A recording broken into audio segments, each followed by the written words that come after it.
And we're live. Good afternoon. Welcome to the Broadband Community's Ask Me Anything with Christine Hallquist. I am Drew Clark, CEO of Broadband Breakfast, and here to spend an hour with Christine Hallquist, who is the Executive Director of the Vermont Community Broadband Board. Welcome, Christine. Thank you. I'm happy to be here. Well, it is, believe it or not, a very hot month in the nation's capital and around the world, right? We've learned that it's the hottest day on record, July 4th, in the world's history, just 10 days ago. But it's hot in terms of broadband as well, because there's lots of broadband events happening. We have a very exciting Ready or Not Live show with Gigi Sohn that's happening on Monday. Scott Woods will be your host. If you have questions, send them to ben@ready.net. I'll repeat that later on, ben@ready.net. And then we've got Where's the Funding episode next Wednesday, July 19th. And then we have another Ask Me Anything with the State Broadband Director, Valerie Bullard of New Jersey, in 2 weeks' time. But today, let's turn to Christine. Tell us a little bit about the Vermont Community Broadband Board, I think is the name of the organization, and it was created by a special act of the Vermont legislature in 2021. Tell us a little bit about the history of the board, its creation, Christine. Well, I will say it's Act 71, and it was a beautiful piece of legislation. I commend our legislature for the work they did on that. Vermont had 4 governors that basically committed to get people connected, and we've made investments in the past and had grants in the past. And there was a level of frustration that came with Vermonters to say, when's this really going to happen? Of course, I've also been at this for a long time, and I recognize that it really is a cost issue. And like any other big problem, you stay on it till you solve it. So this Act 71 created the ability for 2 towns to join together to form communication union districts. This was, of course, we did not know the funding was coming along the way it is from the federal government. But today we have 216 of our 252 towns are now part of CUDs, communication union districts, covering 96% of the underserved and unserved locations. And we also have many of the other towns that the legislation allows towns to form their own plan working with a telecom partner. And the key to this is when we issue grants to them, they're required to come back with a universal service plan. So they can't cherry pick. If you pick, a town comes in and says, we want to do this with our telecom partner, then you've got to serve every place in town has to be served. Now, it doesn't necessarily be served by a telecom provider, but as long as they have a plan, for example, one of our towns, there were 2 telecom providers serving those towns, and they basically joined together to make the commitment to a universal service plan. So I got to tell you, the other thing that's great about this is we look at the engagement for BEAD, is each town has to have a primary and an alternate assigned, and they're assigned by their town select boards. So our largest CUD, which is Northeast NEK Broadband, they have 57 towns. So they have a governing board that consists of 57 representatives. And that really gave us the opportunity to get tremendous town engagement. So I can't say enough about how good this piece of legislation is. Well, we've got a great question from Dan Grossman that's really along these lines, and it's a long question. Won't be able to read all of it, but he talks about communication union districts as a unique to Vermont solution to the problem of scale in rural broadband. And he asks, what has worked? What is not? You started to talk about CUDs. Could you just drill in a little bit more? Like, is a CUD trying to get someone to go and do broadband, or is it going and doing it itself, right? And part of Dan's question is that at least one CUD has decided to go into a public-private partnership with the incumbent telco Consolidated to overbuild and operate a fiber network rather than building a new publicly owned network. Talk a little bit about that. Is it public or private or some combination of entities that are running the projects that CUDs have some engagement in? These are public-private networks. So the telecom, the whole idea behind this is that they're community-owned networks, but at the same time, we recognize that we don't need to reinvent the wheel here. There's a lot of the telecom companies know how to do this. They have their customer care centers set up. They know how to do the designs. So this is a partnership with all of the CUDs. Now, some of the CUDs are ultimately going to provide their own service as part of their business plan, but there's a lot. There's some are doing white labeling and some are doing labeling directly from the providers. So there's a mix. We have 10 CUDs. We allow we allow them to be autonomous and present their business plans, and the board reviews those plans. We work closely as a staff to provide technical and financial advice to these CUDs, but ultimately they are autonomous. Mm-hmm. Well, so now a related governmental question here. The website for the Vermont Community Broadband Board is on publicservice.vermont.gov, and likewise the Public Utility District is also there. Could you just speak about the relationship between the Vermont Community Broadband Board and the public utility in terms of responsibilities, regulatory authority? What do you guys do? What do you people do when you're regulating or not regulating broadband in the Community Broadband Board world? Oh, that's an excellent question as well. I was part of the testimony to help set up Act 71. I'm going to say this because I actually think the legislature was smarter than I was in this case. I was pushing for this to be done I came from the private sector.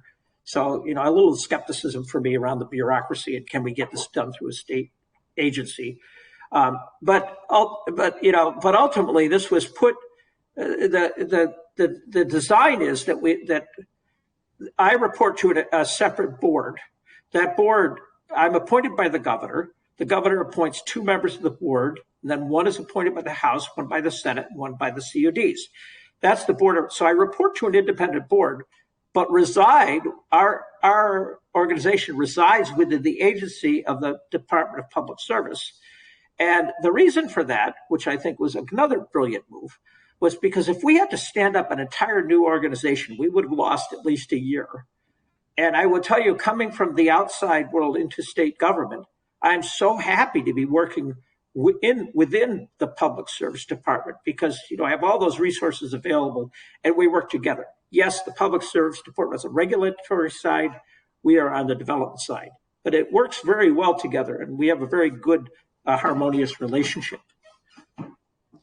What's the role of other CUDs, communication union districts in efforts such as EC Fiber, right? Which is is it a public entity, EC Fiber? Talk a little bit about that entity and how it again relates to these communications utility districts. Yeah, EC Fiber essentially developed the model, a very successful model. We celebrated 2 weeks ago. We celebrated. They got their last town connected of 27 towns. They started out. They're a not-for-profit. They weren't a municipal at the time. These are now municipal districts. But at the time, they started independently as a not-for-profit to build their community networks, and they built it with essentially reaching out to investors as well as private individuals to provide funding. It was a very successful model and an example of what could be done. So that they were the model that the CUDs were built on. And it really, you hear the story of AC Fiber. It really was a great example of people setting what everybody thought was an unachievable goal, including, there's stories about reaching out to investors, right. saying, we're not going to do this, you're too risk. But they pulled it off through blood, sweat, and tears. Yeah, no, wonderful model, and maybe we'll come back to some of the history here. Christine, tell us a little bit about yourself and your background. And I guess I should start off by saying I feel like I've had a chance to get to know you because of a film that I saw, in researching this. It's Denial, and it's a film by your son Derek about both climate change and your own personal journey as a transgender woman. Could you talk a little bit about how you personally got interested in electricity, the internet, and the whole set of issues that was in a masterfully way dealt with in this film, Denial. Came out in 2016, so 7 years ago. Yeah, well, I would say, looking back, I now see being transgender as a really been a great gift.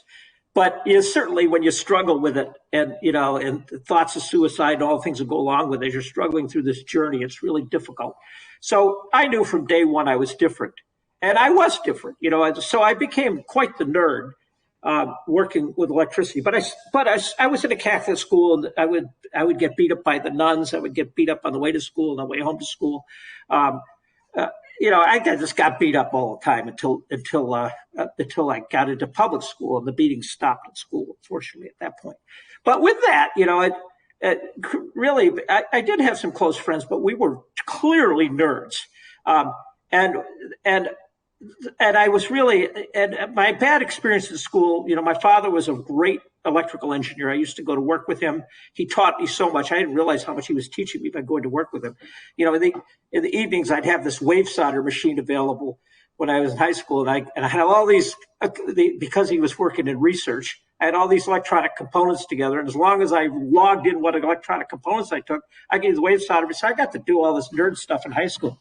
But I hated school. My father convinced me to go to a tech school.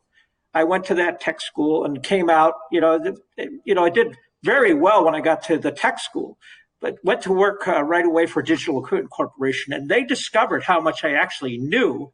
So I was really self-taught. So it was funny, 3 months after being a technician at Digital Equipment Corporation, they said, "You're an engineer." They, I had to work with the University of Massachusetts to get the additional studies I needed. But I've had a thrilling career as a result. And so, at age 30, I became the global power systems manufacturing manager, become one of the earliest adopters of lean manufacturing in the nation. And just the global systems power manufacturer, is this when you got over to the Vermont Electric Co-op? Oh, no, this was designing power systems for computers. So my point is I started in tech. I could spend hours talking about my great career, but I'll kind of try to short circuit to the important parts. Ultimately, because I was an early adopter of lean, I became a freelance consultant. I worked with many companies, including Honda R&D of America. They hired me to look at the entire process of the automobile from concept to design to manufacturing. Very exciting. But by 2000, I've had a family. I was getting tired of traveling, so I developed local clientele, and some of those include utilities. And I had the opportunity to become the engineering and operations manager for Vermont Electric Cooperative. And we had, they were in bankruptcy, and they hired me to help them come out of bankruptcy. And ultimately I got it. I was very excited about getting to utilities because they were a greenfield. They were about at least a decade behind the rest of the world in terms of the application of technology. We were the first utility in the nation to actually do a GIS of our assets in 2000. Then we eliminated paper maps in 2003. 2004, I want to make a point. This is why I love Vermont. Vermont politics works this way. Our Republican governor took me and a few others up to Quebec to listen to the first Intergovernmental Climate Change Commission report. And then, we were started to focus on climate change way back in 2004. Then took our tour. We took some tours of wind farms up in Gaspé, Canada. And ultimately, that's what really led to my work on the smart grid, which ultimately we started working on that. Over all the years, I learned that, we were using radio frequency. We were using all cellular to pull back data. But we learned through the utilities that the only way reliably and effectively to manage the grid is through fiber optic networks, because of its reliability and its low latency. And I can touch more on that if you'd like. But that's really why I'm here today doing what I'm doing, because I know we got to get fiber to every address to solve climate change. Well, I'm kind of a broadband person who's lately got super interested in the smart grid and the electric, and there's no surprise that there's a convergence of these, like EPB in Chattanooga, the first gig city. They basically got into fiber because of electricity monitoring and metering and management. And so it's no surprise that electric co-ops are are really on the forefront of broadband. And I think what was so fascinating about this film, this documentary of your life, Denial, is the dual story, right? The personal, but also the kind of the smart grid question. And again, this film was 2016, but you were clearly thinking of these issues of the smart grid decades before other people were. And so let's talk a little bit about how the smart grid can affect climate change. And just sort of like maybe the cheat version is that wind and solar are great, but sometimes the sun doesn't shine, sometimes the wind doesn't blow. So what do you do if you're running a co-op, electricity co-op? You've got to make sure people have power and you don't have wind and solar. What do you do then? Well, that of course, I love talking about this one. So the grid is an unstable system. So that means, within a few milliseconds, the grid can collapse. And part of our, the things we learned back in August 14th of 2003, and there's 50 million people lost power in our country, all the way up to Canada and New York City. And I recommend anybody in broadband read about that August 14th event of 2003, because that is an example of why we need the smart grid. A power line sagged in Ohio. And because things happen so fast in the grid, it rippled all the way through the Northeast and central United States. Because what happens is the grid can fail in two cycles of the sine wave. That's when those collapses start occurring. And that, one cycle is 16 milliseconds, 16.667 milliseconds, right? So you're talking about 30 milliseconds. So many times I do talks and I say, if it's not fiber, it's not broadband. I'm saying this because cable and wireless cannot achieve the reliability and the latency that can be done with fiber. So let me explain why that's so important. Because I led the building of the largest wind project in Vermont, the largest solar project.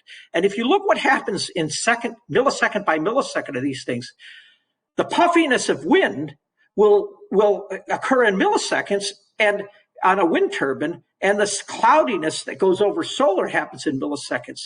So that's important. You've got to have your grid interactively talking at a high speed with those devices. Then couple this with the fact, as you said, that the sun doesn't shine all the time, wind doesn't blow all the time.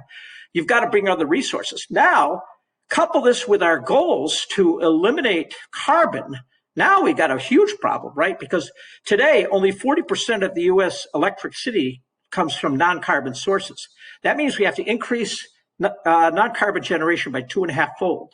But then to cover our transportation and heating and ventilating needs, we have to double it again. So we need a 5-fold increase. Now let's talk about what happens when you plug in your electric charger on the grid. And I'm going to use an extreme example. I'm going to use the Tesla tractor trailer. The Tesla tractor trailer draws a megawatt. That's 1 million watts from the grid. The average Vermont home during peak is about 2 kilowatts. One trailer truck is equivalent to 500 homes in Vermont, plugging into a wire that hasn't been designed for it.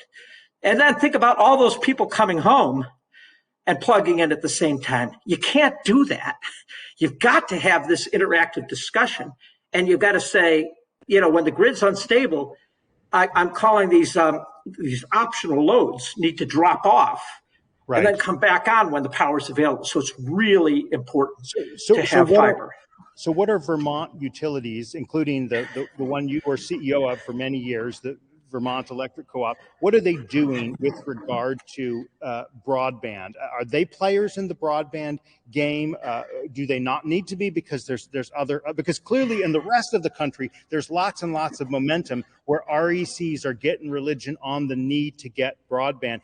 And even though some have preferred not to, hey, telcos or other people will take care of that, they've basically kind of reluctantly been drawn into that. So is that the same case in Vermont, or is it handled in other ways there? Well, let me just say that back in 2016, nobody was thinking about this, right? So in fact, I'll even say in 2017, because I was speaking out on this. My board of directors even told me they'd fire me if I kept talking about climate change. So climate change was not on the minds of the electric utilities. It's only the reason, as I said, the reason I got in trouble with my board of directors, because I made this bold statement that, hey, the greatest predictor of misery is change. And I promise you in the next 10 years, this is in 2070, we will have enough misery. Well, this will be on top of everybody's minds. It was not on people's minds. Even in Vermont, when I ran for governor, only 1 in 20 people had it on their list of concerns. But it's clear if you follow the science, what we're seeing today was coming. We knew about it.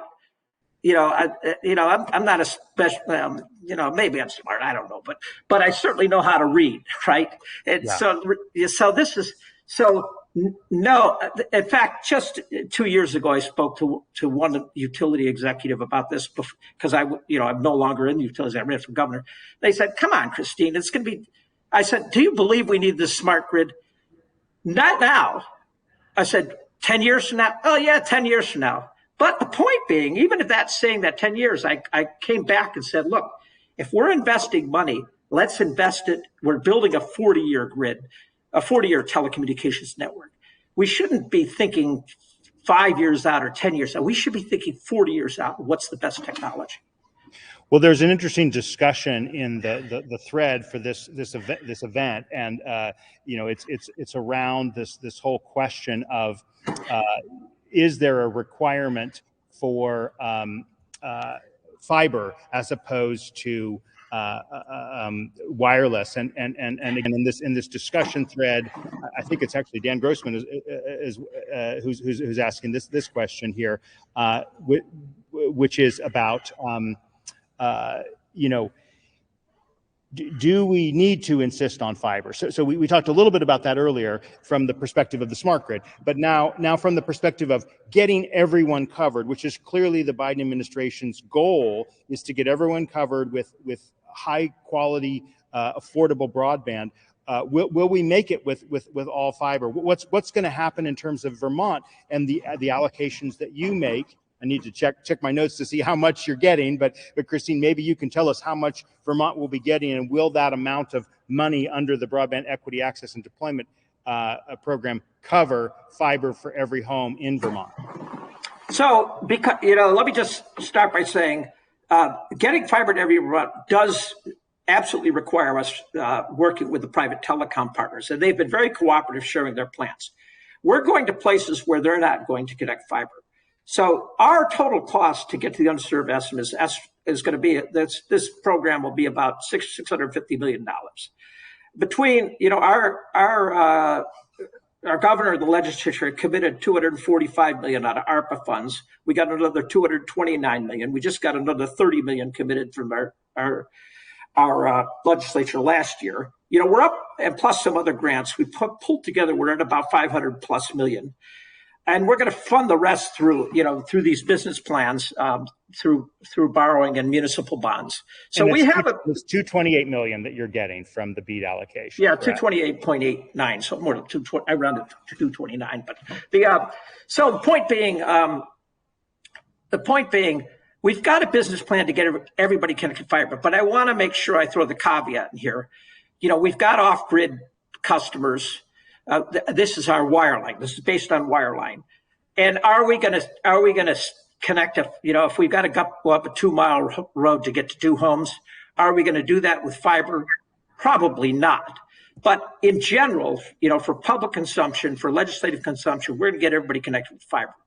From an engineering standpoint, there are going to be custom solutions, but the reason we don't accept wireless because putting a wireless antenna on a hill and thinking you're going to serve people in Vermont is just not possible, because we're greater than 80% trees. So in the summertime, it drops off considerably, and there's so many pockets that you can't get to. So every wireless solution will need to be a custom solution. So ultimately, if it's going to cost $100,000 or $150,000, $200,000 a mile to get to somebody, and we could solve it with a couple ubiquitous dishes, point-to-point RF designed properly for $20,000 or $25,000, of course we'll do that. But again, the problem with wireless, it doesn't have as low. you have latency delays. So Right. those few in the end will probably still have, when it comes to the long-term goals of solving climate change. But it's like anything else. You try to get to the majority, you set a policy to get to the majority, and then you recognize that that's not going to hit everything.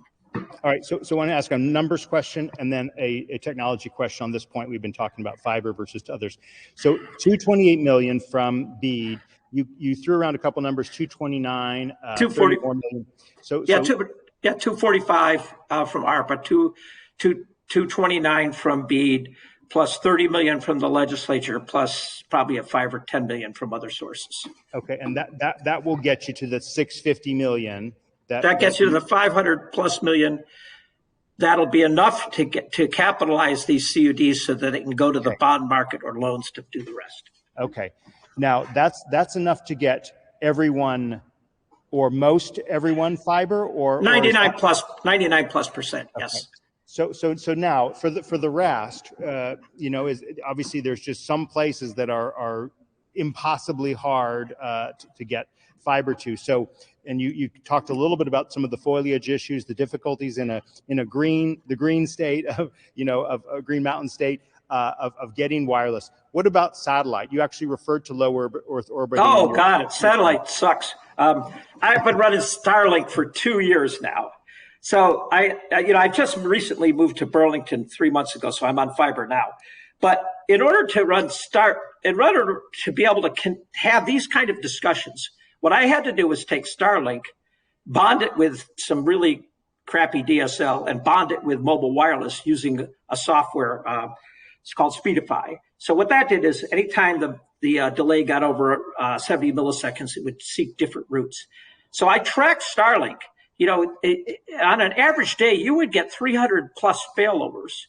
Most of them were in the 100 or 200 millisecond range, but it was noticeable. But then some of them were in the 3 to 5 second range. And Starlink, of course, typical technology. I did some new tech startups too. You oversell the technology initially to get your investors. They talked about they're going to get 300 over whatever. Well, that started out with, I had great bandwidth when we started out 2 years ago, but now it's 30 megabits download, 8 megabits upload during the day, and with high latency. So because Starlink requires a radio frequency signal to commute with satellites, you still are limited by the bandwidth of radio, which is a formula for that. It's called, the total bit rate is equal to the bandwidth times log2 over the signal over the noise. That's the physics you're dealing with. So if you're using wireless, you've got bandwidth limitations. We've got a questioner, David Tate, who asks, have you read the Broadband Technical Advisory Group's report on latency, the BTAG report? And this question has been frequently asked because it does deal with this question of latency and making sure we're doing the right things to future-proof our networks. Yeah, I haven't read the report. I'm really busy and got a lot of things to do, but I think I understand latency. Fiber is the best solution for latency. It still has latency issues, 5 microseconds per kilometer. That happens because of the reflectivity that goes on between the fiber and that shell. But at the end of the day, it's clearly superior over cable, and cable is superior over wireless. So that good. We also have a middle mile network design. So what you want to do, from what I understand from a design engineering standpoint, is have redundant loops and make sure you've got the least amount of distance you can get to each one of your customers. Now, we have to prioritize our expenditures. Right. I really recognize Vermont for committing to the lowest latency network. At the same time, we're going to get everybody connected. If I had all the money in the world, of course, I would look at routes and those kind of things. But we only have 657,000, so try to have internet exchanges in the right places. Another part, I'm actually reaching out to some folks about additional internet exchange points. But all that is part of design. I don't know what the report says. I'm just telling you what I know. Right. Let's step up to politics for a moment and the role of politics. And you mentioned that you ran for governor. Now we need to stop here for a second. You were not a protest candidate. You were the Democratic Party's nominee in 2018, as I understand it. And I had to go back after the documentary, because there were several places in the documentary where you were interacting with the governor of Vermont and saying very supportive things about that governor. I had to go, wait a second. Did she run against the governor that she had said these nice things about? So talk a little bit about that, and it was a different governor, by the way. So talk a little bit about what led you to run for governor, and what motivated that, and then the fact that after you lost, that was what led you to be appointed to the position you're in now, as I understand it. Yeah. So I thanks for asking this question, because I love to brag about Vermont. Vermont politics goes like this. In 2000, we have a Republican governor who I think is wonderful. I think he's and so he. This is the one who beat you in 2018. Yeah. So in 2016, he asked me to be on his staff. 2018, I quit my job and became the Democratic candidate for governor. And then 2021, he called me and said, "Would you do this?" That's how politics should work. Now, when I ran for office, I did that more for personal reasons. I knew I'd never beat Phil Scott. He's just too good a governor, right? But I did that. I really did this for me, because I saw the shift that started happening in 2016 with our politics and the way it just became so unhealthy that I started to get very depressed. I went to the Women's March in Washington. I did climate marches in Washington. I marched. I was never politically active before that. I just got fired up and said, you know what? For my own soul, I can't sit back and watch the collapse of our democracy. But I was thinking this, but then when there was a particular eventful day on January 8th, I think it was 2018, that the Democratic, the person that was most popular Democrat was a terrible misogynist, just not a very good person. And I said, and he asked me to sign his petition. I said, no way. But I wasn't thinking of running for governor, but I was at the youth march at the Capitol, and these four young Muslim women in in my beautiful Vermont, these four young Muslim women were doing slam poetry about the intolerance they were getting every day in their schools and in their communities because they wore hijabs. And I, of course, with being transgender, I could really relate. I cried, and then I made the irrational decision to run for governor. That's why I ran for governor. And I told the voters when they, there's a funny episode. If you get to do this, just Google. I forget her name. Comedian Christine Hallquist. And anyway, they sent a whole comedy crew up here because it was so funny. Then that question they asked was, "What don't you like about Phil Scott?" I said, "I like Phil Scott. We just have a difference in policies." And one of those policies was, his whole thing was no new taxes. And I was like, that's a going out of business policy. We need to build a future in Vermont, and the future is broadband. So anyway, it did very well. I'm very pleased with how we did. So you were a broadband candidate, in 2018. Broadband candidate, because for all the reasons I described. But from an economic development standpoint, Vermont has a lousy road infrastructure. It's just not a place where you're going to attract manufacturing. So my whole platform was, we've got to build a system to attract high intellectual margin jobs in the state. And the only way we're going to do that is through broadband. So it was an economic development and a climate change issue. But the biggest issue was economic development. And I did very well with that platform. And I was very pleased and had a great time. And then, of course, the governor asked me to do what I ran on. It's like, now I'm doing my dream job. Right. So what I guess kind of from a chronology standpoint, 2018, you ran for governor.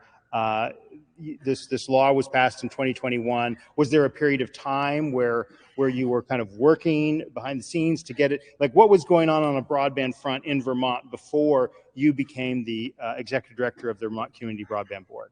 Okay, so let me just say, as soon as I lost the bid for governor, I went up to Canada. And I went up to Canada to develop a new battery for the grid, because you can tell my passion is to solve climate change. And the grid, not only do we need a smart grid, we also need a leap in battery technology. So I was working with the University of Sherbrooke and some others on a porous silicon battery, which would have had a 4-fold increase in storage and a 3-time increase in cell charges. So I built a joint venture to get that done. And we did a lot of work, and it got to the point where we had to build wafer fab facilities, and we needed $500 million. We were working with the Saudi Arabian government. It's like, okay, this isn't going to happen. But meanwhile, when it was saying this isn't going to happen, I started getting calls from the CUDs, would you be our executive director? So I became executive director of 2 of the CUDs, and of course I could do that virtually because of COVID. So that's how I got back into broadband. But meanwhile, because of I have a long history with the legislature, I was asked to testify on legislation relating to broadband in the middle of all this. So, I continued to keep my feet in broadband while I worked on this new battery technology. The battery tech, we were unsuccessful. We built 600 samples. We had them out to all the folks like General Motors and others, but we couldn't mass produce these things at a cost competitive price. So what happens now? What's the Vermont Community Broadband Board's approach? You've mentioned kind of a large sum of money from ARPA. You're on the smaller end of the BEAD awards. What are the plans and steps that need to take place? And critically, and let's talk a little bit at least about this mapping exercise, right? And what are some of the challenges, drawbacks, and how we get around those challenges and drawbacks to truly measuring the real state of broadband in Vermont? Well, let me just start by saying, I'll call it, we're polishing the poop with this challenge process. And I'm saying that because if you look at the root cause of the problem, it's the way the FCC sets up broadband. What we have is we have telecom providers. Anybody in this business, it can be public or private. They report the speeds that you can get as a consumer. So they have these advertised speeds, and then it's up to the consumer to prove they're not getting it. Now that's flawed to start with because, right, you don't go buy a gallon of milk and say, oh, I'm hoping I'm getting up to a gallon of milk, and you don't find out what it is till you get home, or I'm buying a gallon of gas. So as long as until the FCC changes that, we're going to be continuing to try to perfect these maps, but we'll never get them right. I advocate that we change the way we and require telecom providers or anybody in this business and the technology's there. We did it in the utility business to report, monthly on every address in terms of their performance minute by minute. You can do that with latency and connectivity. So I just want to start by saying that whole process is flawed. We're trying to work around it. We still have serious problems with our maps. We're going to continue. It's an iterative process. We're going to continue to work through that. There are high concerns because we've got something like 40,000 addresses that we show as E911 addresses that not on the fabric. And so we're going to continue to work that. The BEAD says you can't fund an address if it's not on the FCC maps. I do think the process that the NTIA has developed for improving those maps is the best they can do, and it's the best process you could do.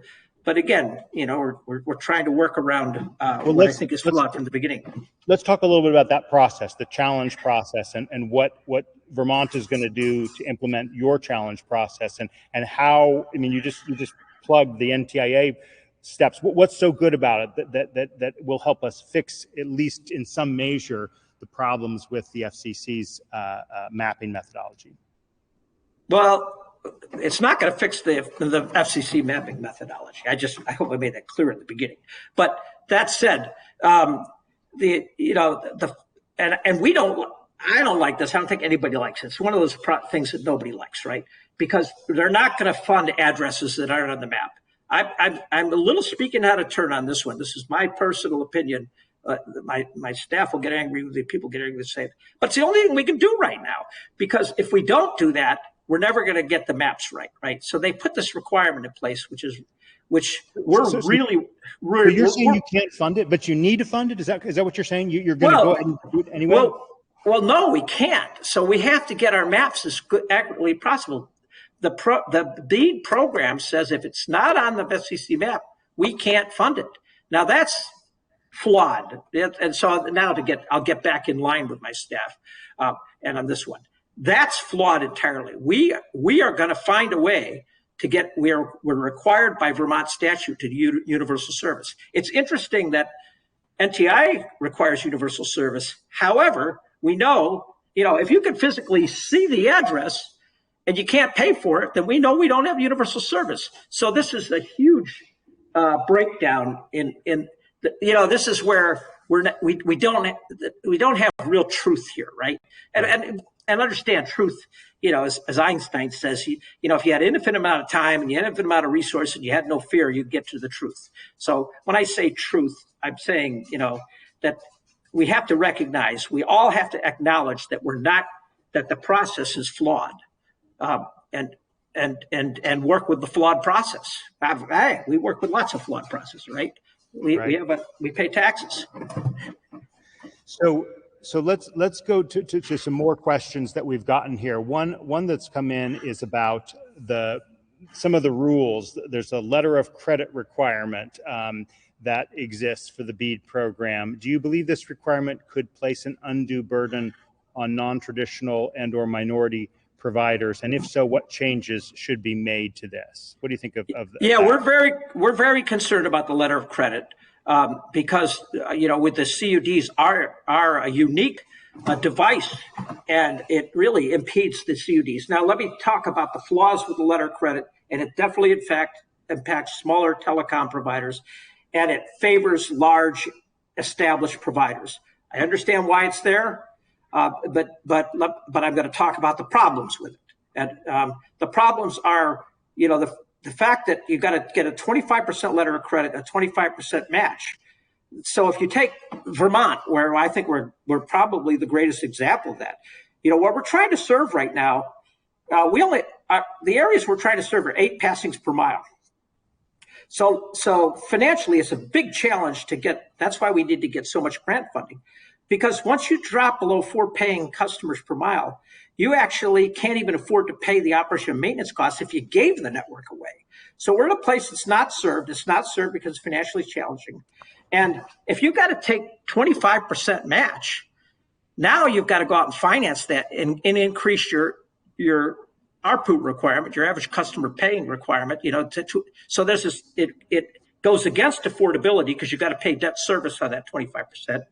And then add to that you got to take 25% of your money, put it in a bank account, and pay somebody interest on that in order to get a letter of credit. That's money that's not going to infrastructure. So that's how it's flawed against. That's how it's the challenges of affordability and the challenges of these letter of credit things go against each other. Now take a small utility, a small telecom provider or a minority telecom provider, assuming they're small and minority and all that. Now they don't have the ability to go out and, you're talking about, well, I'll take Vermont, for example. We were scraping for $2 or $3 million years ago. Now we have $500 million, So to take and have to come up with a 25% match, that just blows our Vermont budget right out of the water.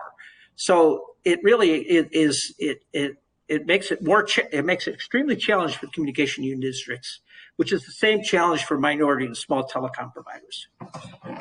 So you're rattling off these passings per mile, 8 passings per mile, 4 passings. These are obviously very, very rural.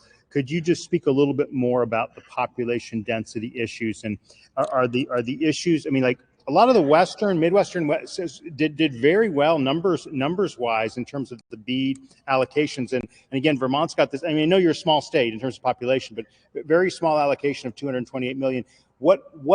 How is Vermont going to get to all of these rural places and people? And how does the topography and the population density of the state impact the way you're approaching broadband, Christine? Well, we start. Many people don't understand. We start the physics. We know wireless and DSL can't get us there. It's just a physics issue. So we have to do fiber. But the fact that the fact that the state is already committed $245 million, and we've got this good plan in place, where we think we can get there. We've got to get over some of these BEAD challenges and the competitive grant program, because actually, when you look at some of these areas, to think that you're going to even get people to bid on these areas is a flawed thinking, right? That's I've heard that in one of the states, Texas, I think it was, they put a program in place and there was 40% no bid. Without these CUDs, there'd be a no bid scenario to start with. So we are definitely, going to run a competitive program, follow the BEAD. But I'm actually not that worried about how much competition there going to be for these areas, because I just suspect there isn't going to be any, because it's such low density. The model, I've looked at these models for 20 years now. It hasn't changed much. When you get down to 20, a private investor will go in and go down to 20 passings per mile. With ACAM, they can get down to 12, but to try to get down to 8, it's just not not a place a private provider is going to go. Who's going to build this? Is it going to be public providers working with the communications utility districts? Is it going to be new entrants? Is it going to be cable companies that have talked more and more about deploying fiber, bidding, seeking funding for areas through BEAD grants? Who's going to end up building this in Vermont? Well, I'll give you an example. 3 of our CUDs are working with a company called Waitsfield Valley Champlain Telephone, which has been in the state for a long time. They've been committed to fiber. They're doing a great job. So we're partnering with people like WCVT, partnering with GWI. In one case, we're partnering with Fidium Fiber. So it is going to be a public-private partnership that makes this happen. Right. What are your thoughts on the extremely high cost threshold under BEAD? This is kind of almost like another metric. The main way of funding was allocated was through unserved in Vermont versus unserved in the country. But there's this extremely high cost threshold. Could you speak to that issue, Christine? Yeah, no, we haven't come to we just discussed this in an extensive all-day session Wednesday, this and other issues. So that's one we haven't come to. We don't have an answer on yet on the extremely high cost threshold. Conceptually, it makes a lot of sense, right? With at some threshold, it becomes too expensive, and we've got to deal with it differently. That gets back to my original discussion when I started talking about getting to these areas that are just not going to be accessible with fiber. So we're conceptually talking about where we put that in terms of using that in order to address these special solutions that are going to be required for those unique addresses. But I do think conceptually it's a good idea. I also want to come back to the co-ops and the role of co-ops. Can you talk a bit about the experience of working as a CEO of a rural electric co-op, and what role do you see them playing in the Vermont BEAD journey? Well, if I were queen of the land, it would all be done through co-ops, right? That's if you look at FDR 1935 signed an executive order to get electrification. That's how it happened. It's through co-ops. 56% of the landmass is served by electric cooperatives today, and that's the rural America.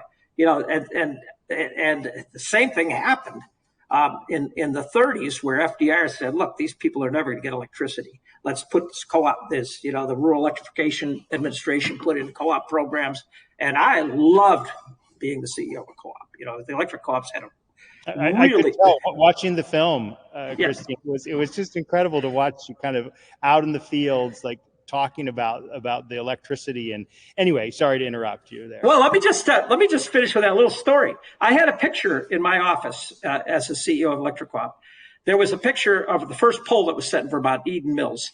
There was a group of men, women, and children physically setting that pole in 1939. And I thought to myself, wouldn't it have been wonderful to live during those times? Because all these people focused around such an important goal. Well, I'm living it, right? Vermont put CUDs together. We don't have co-ops, but we have CUDs. And we have, 200 or 428 volunteers across the state working on boards to make this happen. So we are there. And so the electric cooperative model, I can't say enough positive things about. But I will also say the NTIA is running it similar to how the NRECA had it. We have these SBLN meetings. We get together twice a year.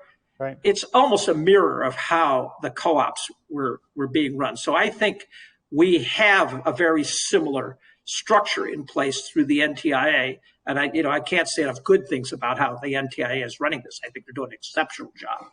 Well, that's an interesting parallel between the state leaders, just the way every state has a co-op and a co-op, approach, and that comparison to the State Broadband Leaders Network is a really great one.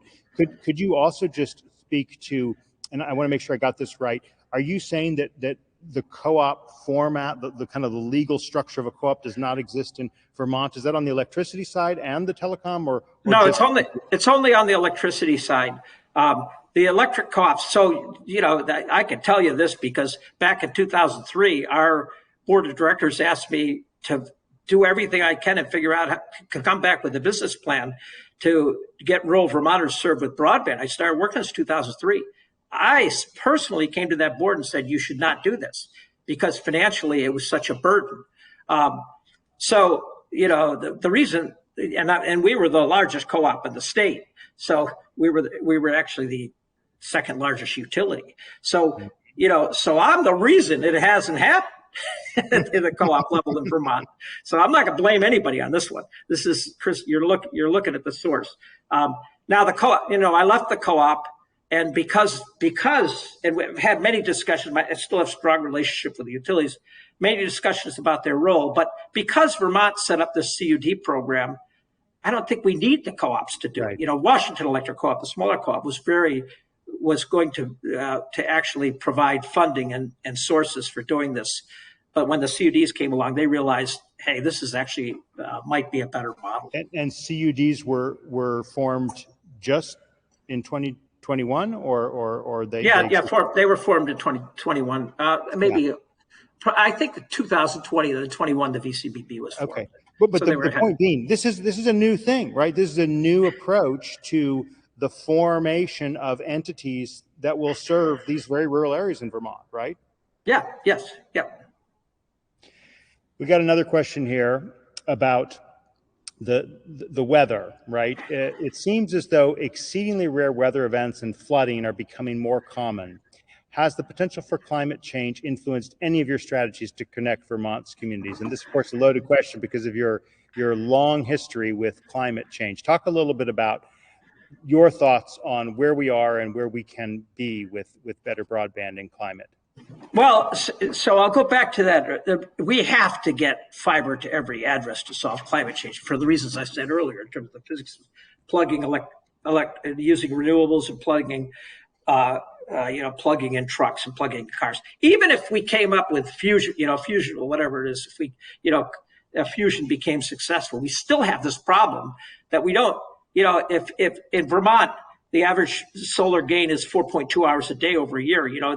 That's 17.5% of the day. The other plus percent needs to be done through other sources. So you don't want to build an electric infrastructure to handle just all of that.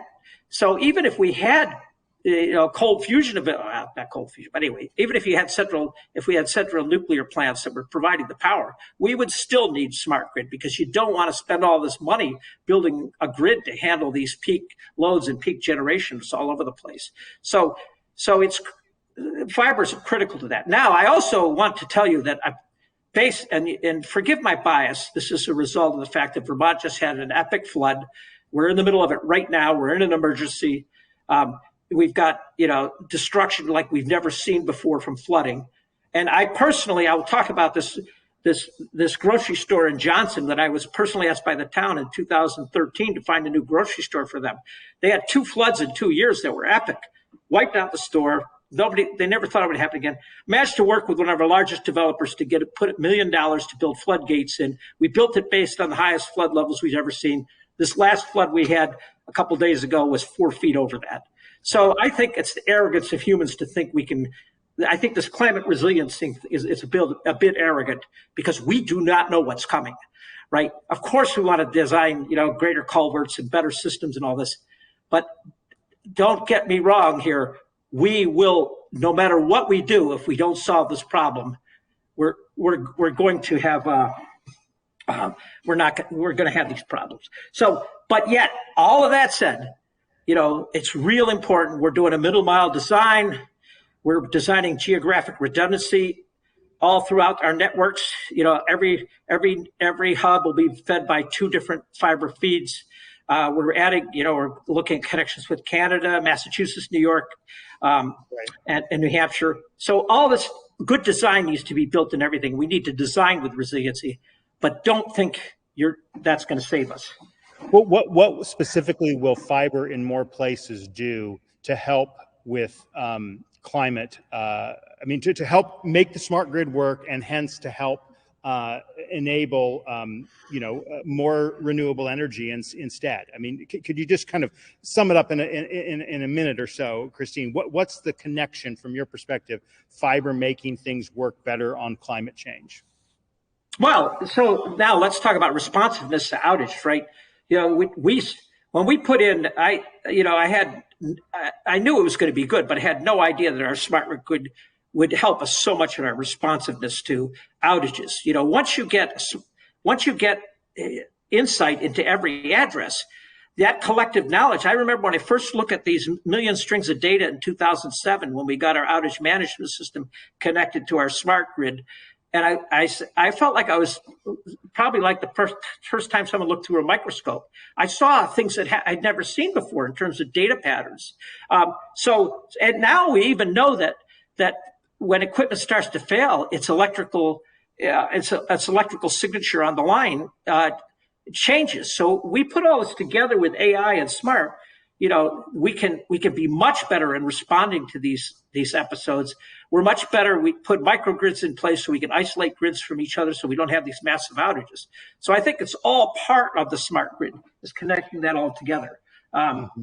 So it helps us, be extremely responsive to the climate issues. But as I said earlier, we also need to be solving the root problem. Need to do other things. To clarify, a question from Dan Smith, could you just, again, succinctly, what is the difference between a communications utility district and a co-op? What's the legal difference and practical difference, if any, between those two? Well, a communication unit district is a municipal. So it's by definition, it's a municipal entity, yes. Yeah, okay. So co-ops, of course, act like, they are nonprofit entities, but they have they're private sector entities, and that's right. The difference. Right, yes. Yep. Well, Christine, this hour has flown by. We've got a lot of other events coming up, including, as I mentioned at the top, a special Ready or Not Live podcast / videocast live with Gigi Sohn. Ask your questions that you've got. Send them to ben@ready.net, and don't miss other upcoming events. The Where's the Funding episode on Wednesday with Christopher Perlitz, and on July 28th, Valerie Bullard, the New Jersey State Broadband Office. I've already mentioned a couple times, Christine, the documentary Denial, and when I watched it, I didn't really know what to expect, because it's kind of like it's a documentary of your life, but from the lens of climate change and the smart grid, and also your transition to being Christine Hallquist from being David Hallquist. Could you just talk a little bit personally about what you thought of that film? What was it like to be willing to talk about the most intimate aspects of your life, and what kind of reception did you get to the film in 2016? How has it impacted your life since then? Well, I must say that my whole family was really brave. That was really my son. My son's a documentary filmmaker. If you look at his history, he's done a lot of other films, but this was personal to him. And you saw that scene where he went to China because he couldn't deal with my gender transition and came back. I did not know I had no clue what was happening in my family till I saw that premiered in LA in 2016. And of course it was a heady year. all kinds of movie premieres. I actually was flown to Madrid for the European premiere. But what it was really hard to watch that documentary. I had to watch it 10 times before I stopped crying. It was so hard to see just how much a struggle that was for the family. I did not know that till I saw the documentary. I didn't see any, nope, I didn't know what he was doing. But we did commit to Derek. I told Derek early on, this is your documentary. If I come out as the evildoer in the end, I will still love you. At the end of the day, I want you to tell the truth. Now, my whole family was committed to the truth, which I think is the most important thing we can all do, is strive for whatever truth is, whether that's related to broadband, climate change, or gender, or anything else. It's really been marvelous for the family to move through that together. We did 3 years of family counseling together. I did 5 years of counseling in order to get ready to transition. I can't say enough about the importance. I don't care how healthy you think you are, you will benefit from the counseling outside. I wish my family of 6 siblings had the same opportunity that my children have had in order to go through adult family counseling together. Well, that will have to be our last word. Christine, it's been a real honor to spend this time with you. And for all of us in the broadband community, we hope that you will come back on Monday to see Gigi Sohn. And I love Gigi, sir. Yeah. Wednesday for Where's the Funding, and next the 28th for the next Ask Me Anything. On behalf of Christine Hallquist, it's been wonderful. We'll see you next time. Take care. Yeah, thank you.